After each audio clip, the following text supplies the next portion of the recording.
The ocean is one of the most prolific places in terms of biological diversity, where many species present unique forms of protection for their survival. One of these are striking colors, intended to send a signal to hunters that they are poisonous, although this is not a general rule. Such as the case of the clownfish, which is a beacon in an abyss of darkness, attracting many predators. Therefore, it depends on a third party for its protection, resorting to anemones, where it has created a symbiosis between both specimens. There are at least 7 specimens of clownfish or amphiprion that create a relationship with these invertebrates of the order Actinaria, closely related to jellyfish, corals, and others. They colonize a place such as the seabed, a coral, shells, and carapaces of other animals, never moving from that place. To hunt, they use their polyps, which allow them to stop their food and consume it. Lacking mobility, they present a potent toxic cocktail, depending on the species, in order to survive.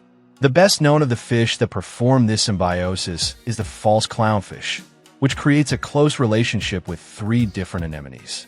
To begin with, these fish are solitary or live in very small groups, and their swimming is not very agile or fast, making them the perfect prey. They have developed a bond with these invertebrates called mutualism, where both parties benefit from this symbiosis.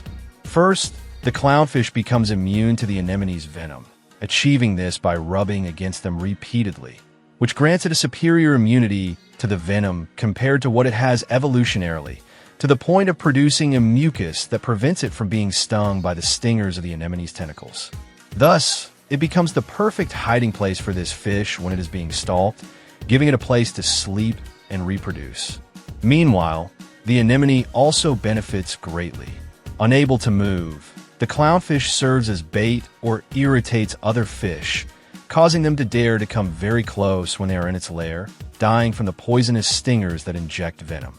The clownfish acts as a guardian for the anemone by feeding on small invertebrates that prey on it, which, being small, can evade its tentacles.